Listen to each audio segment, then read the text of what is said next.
Bismillahirrahmanirrahim. Assalamualaikum warahmatullahi wabarakatuh.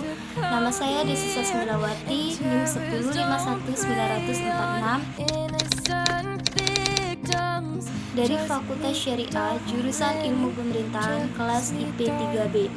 Baiklah, di sini saya akan menjelaskan mengenai teori penyebaran Islam di kawasan Melayu. Yang pertama itu teori Arab.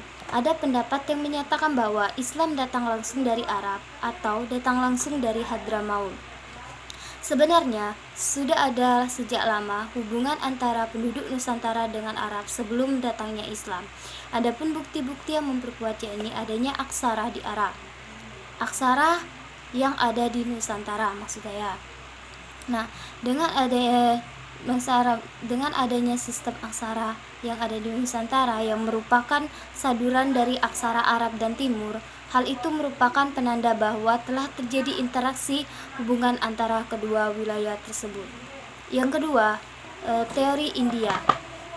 Teori kedatangan Islam di India ini dibawa oleh pedagang-pedagang di India yang dipelopori oleh orientalis seperti Snook, Horgrondjen, dan Brand Harrison. Adapun bukti-bukti yang memperkuat teori ini yakni ditemukannya batu nisan di makam Maulana Malik Ibrahim di Gresik, Jawa Timur. Sementara itu Islam sebenarnya berasal dari Malabar, bukan dari Gujarat. Hal itu karena adanya persamaan mazhab antara penduduk Nusantara dengan Malabar, yakni penganut mazhab Syafi'i, sedangkan di Gujarat itu menganut mazhab Hanafi.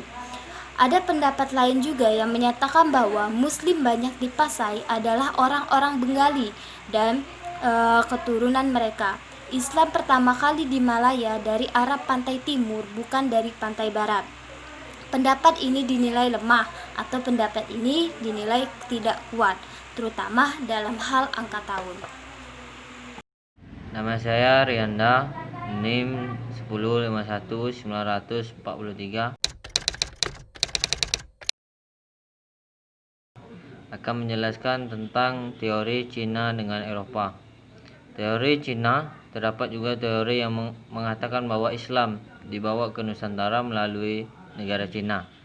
Karena Islam telah sampai ke Cina pada zaman pemerintahan dinasti Tang sekitar tahun 659 Masehi. Pendapat ini didukung oleh Emmanuel Goldie di Evedia yang digunakan oleh Othman dalam tulisan yang mengatakan bahwa Islam datang ke Nusantara dari Cina melalui Kanton dan Haina pada abad ke-9 Masehi. Dengan bukti ditemukan batu bersurat di Kuala Berang, Terengganu yang terletak di pantai timur Tanah Melayu.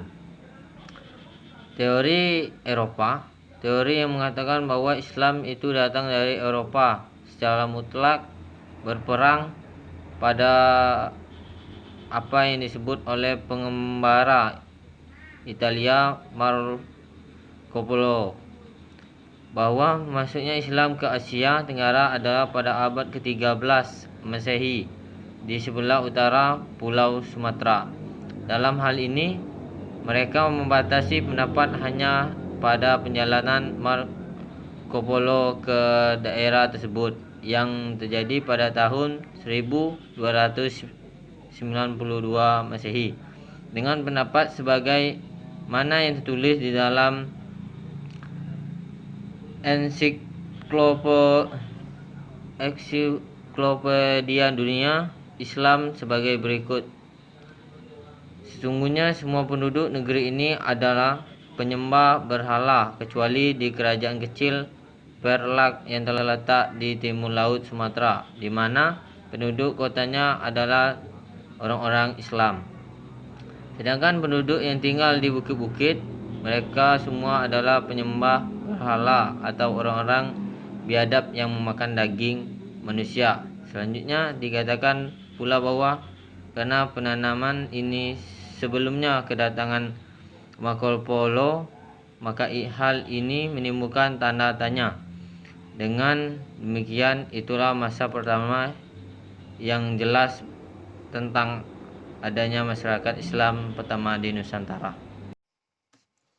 Baiklah, di sini saya akan menjelaskan tentang teori Islam. Masuknya Islam ke Nusantara atau Indonesia belum diketahui secara pasti. Banyak yang berpendapat masuknya Islam di Nusantara tidak lepas adanya jalur perdagangan di Selat Malaka. Banyak kapal-kapal dagang Muslim yang datang dan singgah di Nusantara. Adanya interaksi antar pedagang dari penjuru dunia dengan intensitas tinggi memunculkan beragam teori mengenai proses masuknya Islam ke Nusantara.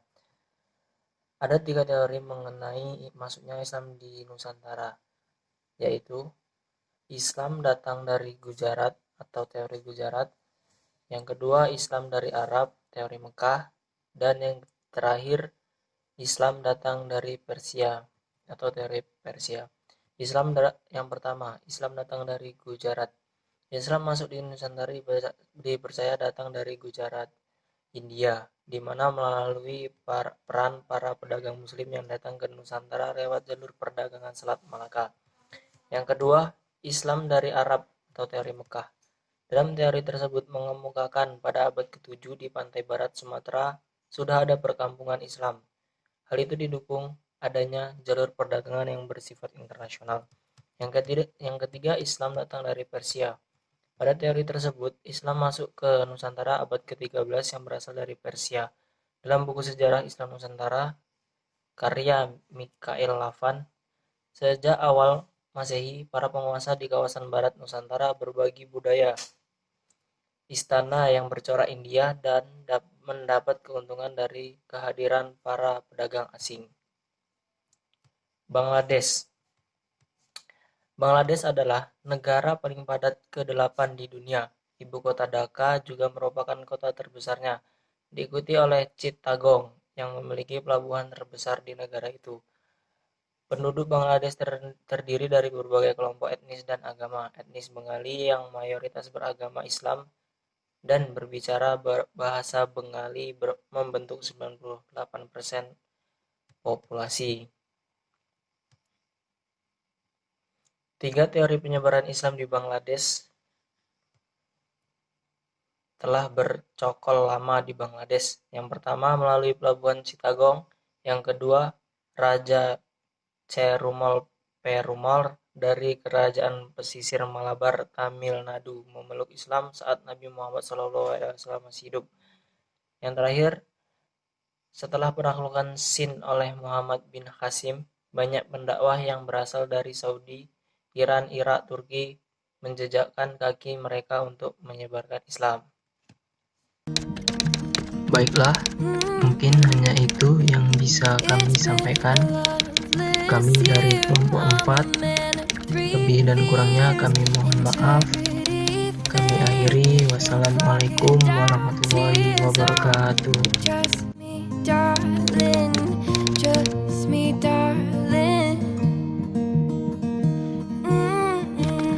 So look me in the eyes, tell me what you see. Perfect paradise, tearing at the seams. I wish I could escape.